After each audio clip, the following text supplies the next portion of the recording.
Hi guys, how are you? I'm back at it again with another video. Back at it again. And this video is about a topic that I seem to not be able to run from, and I am sure if you are anything like me, or honestly if you're just a human being, this is a subject that you can't run from as well. This is all about being single.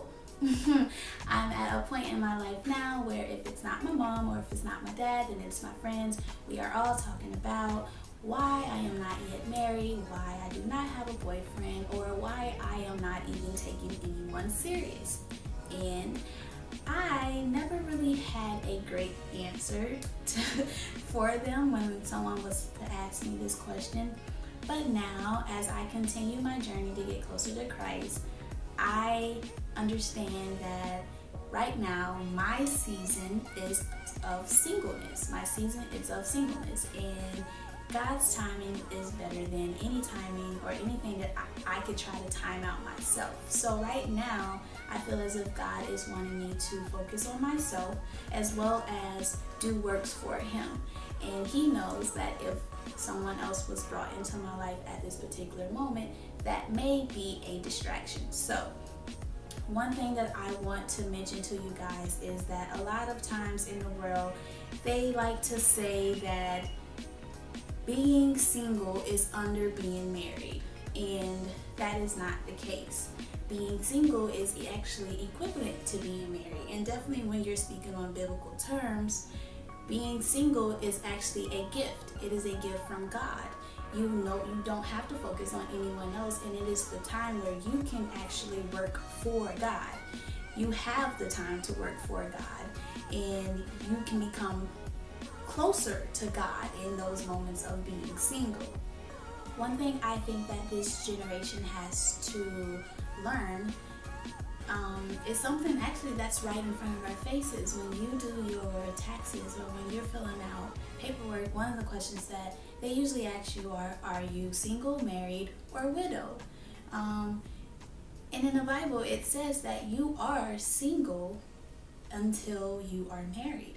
And a lot of times I think we get wrapped up in being in a committed relationship, or because we've been dating someone for 2 to 3 years, or because we finally have someone to have that title as boyfriend or girlfriend, that we completely overlook that we are still considered to be single. And these are the basic tips that I feel will help just about anyone who is in search of a godly relationship. So here we go. Get ready. Okay. So tip number 1 would be to keep God first. This is the most important advice that I could give anyone pursuing a godly relationship. We've all heard of the saying, I can do all things through Christ which strengthens me, and this is correct. A relationship is not an easy thing. Dating is not an easy thing. Awakening love is not an easy thing. Giving your heart to someone is not an easy thing. Overlooking the hurt or your past troubles while dating or talking to someone is not an easy thing. But with God by your side and with God in mind always, it's definitely something that you can overcome. At the end of the day, God is the only person that can really, truly help you when in need. What's one of the number 1 things that affect relationships now the most these days? And in one word, it has to be temptation. So my advice would be about that situation is to keep your inner world clean and uncluttered. And when I say clean and uncluttered, I mean that you want to recognize the things that may convict you. So if Facebook or social media is one thing that convicts you and it takes you to a place where you are going to step out of your character, or it makes you jealous, or it makes you envious, or it makes you become selfish, or all those things it can do. It can make you become insecure. Those are all things that you want to run away from. You don't want to put yourself in that predicament. You don't want to clutter your world and clutter your relationship with something as simple as social media when it's something that's not needed. And I just want to remind you guys that it is not something that you need. You have friends, you have family, and you have other means of communication besides social media. So if social media is something that convicts you, something that can make you clutter your world, you want to make sure that you are stepping away from it. In the book of Proverbs, Solomon wrote, "Above all else, guard your heart, for everything you do flows from it." And this is an awesome example of what I mean when I just say unclutter your world. There's a lot of things that can make our heart so cold and so, so bitter towards the world or the person that we are pursuing, and you just don't want that extra malice in your heart. Only thing that you want coming from your heart is love. So if you are around things or around people or doing things that can eventually cause your heart to harden and no longer be able to love the way that you know you can love, then it's something that you need to unclutter and clean and take it away. Now, this is something that I am currently learning how to do because I am on a new journey and I am on a new path, and I wasn't always this person. Thank God that God had so much grace and love for me that I could reinvent myself, and it would be okay, and he would be accepted, and he would be loving. But I wasn't always this person, and my standards weren't always the same. But now, because I am on a journey of following God and being a better Christian and living my life the way that I feel as if it's the best for me, I have to work on defining my standards in advance. 3 of my main standards, for example, would be unity in prayer. I want someone who is down to pray for me no matter what the situation is. Unity in worship. I want someone who wants to go to church with me, not just because I ask them to, but because this is something that they want to do. And I want someone who can show honor to God himself and his family. And because we are dating, I put it in that order because God is number 1, and himself should be 2, and his family to me should be 3. And eventually one day, if things work out, then I would eventually meander my way through there and make the list. But I know that if you can show honor to God, if you can show honor to yourself, and you can show honor to your family, that you are somebody that I could potentially see myself with. Because if you can do that for those 3 people, then I know that you can do that for me. So key, make sure that you are defining and telling the person your standards in advance till we go. Now, there are 2 people in a relationship, and I definitely know that, but those 2 people should be able to have a conversation about their wants and their desires and their needs. And there should be a happy medium where you guys can come together and figure out what you guys may have in common, what you guys may see different on, and be able to work it out so that both of you guys are learning and growing together. So I say, do not hesitate to state where you stand. And this is when I would go back and I would mention rules. Basically rules that will help you feel comfortable about being with this person and help you feel comfortable with knowing that this person actually rules. Here's where you set the boundaries. Just to give an example of something that I have, of the rules that I have made, and these rules go for any basic person, no matter who you are, definitely of the opposite sex, is I've set a curfew, and that is for phone and visits. There is, after 11, no phone calls. We are not going to cake. We are not going to sit on the phone all night. You just are not going to do it. And again, like I mentioned before, nighttime brings temptation. And with today's technology, you do not have to be in front of someone to indulge in that temptation. So after 11 p.m., I cut off all ties and I will speak to you again in the morning. So when it said curfew, I mean from phone, and I also mean from visits. No, when I speak on that temptation about nighttime temptation, one of my rules is that I am now committed in practicing celibacy. So I am not having sex until marriage. So therefore, I do not want to continue putting myself in situations that will tempt me to want to have physical interactions with anyone. Another rule, and this is something that I'm open to talking to with the person that I am currently talking to, or if I'm talking to someone, is affection.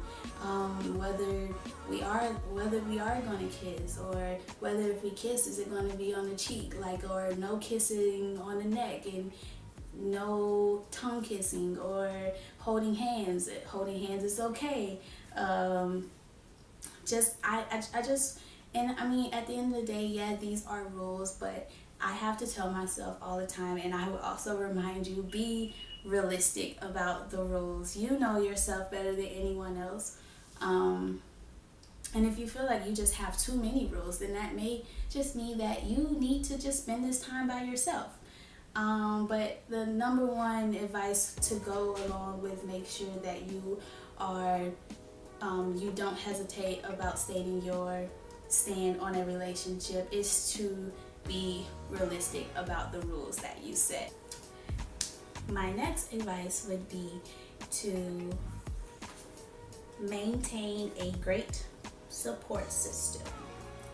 Now, these are the people that are going to check you. These are the people that know your intentions. These are the people that know where you are coming from. These are the people who will hold you accountable for your actions, or hold you accountable to remind you of the path that you are trying to take. You want to talk to someone who is not only like-minded in their situation, but also like-minded in their worship and like-minded in their praise. So you don't want to have a whole conversation where it's just like, oh girl, it's okay, you can do that with that, or you can do this, or I mean, I'm not here to judge, and I mean, it's cool because friends shouldn't. But you also want to have someone that when you are feeling like you're going to fold under pressure, and when you feel like you are going to give in on the temptation, someone who is going to take that conversation and flip it from being all about you and putting it on God, calling out his name, praying to him, asking him to step in and take over your heart and take the temptation away, and just make sure that your discernment for who you are putting in your life is there, that he can open your eyes, and just to know that that plan is a good plan and it's a plan that you should stick to. So my last advice, or my last tip to anyone who is Christian dating and waiting, would be to seek dating advice from a mature Christian. Ideally, it would be someone who is married and who is a Christian.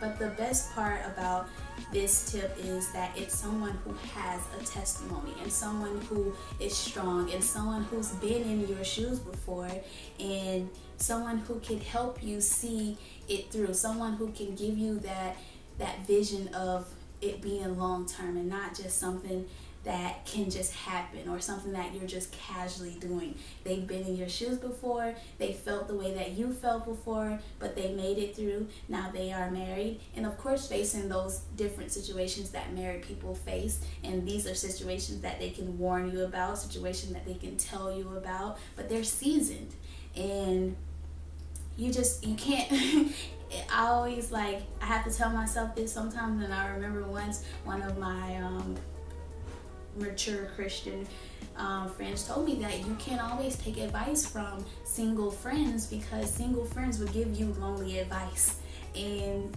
you don't want to be lonely. You don't want to call that in. You don't want to dwell that into your heart. You don't want to claim that. So you need to seek advice from someone who could redirect you from that loneliness, and someone who can give you the vision of what it's about. And you need to be able to be vulnerable to them, be able to, open up and just completely tell them what's going on, so that they can know how to help you. Because I guarantee you, you are not the first, and you will not be the last person going through any other situations that you may be going through. Again, guys, these are just basic tips that I came up with that are very helpful to me, and it's something that actually made me think while preparing to make this video. The wait is not easy, and just sticking it out in your season of singleness is also a bit hard on its own as well. But just know that God's timing is better than anyone's timing, and He has someone awesome out there waiting for you, waiting to meet you, waiting to come together, waiting to bond with you.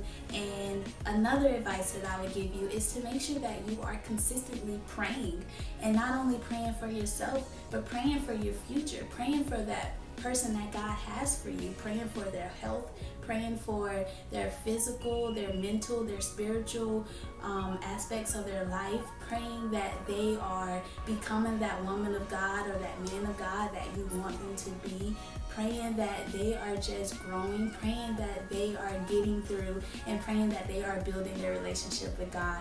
You want to pray for, and it seems odd that you are maybe praying for someone who you've never met, or maybe it is someone who you already know. You never know what God has in store for you.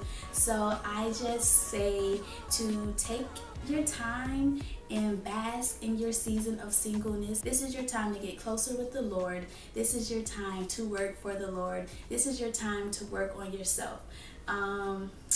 I hope you guys enjoyed this video, and I will definitely see you soon in my next video. If you haven't, clicked on the link below and check out my Get to Know Me video so you can know a little more about me and my journey and why I started creating YouTube videos in the first place.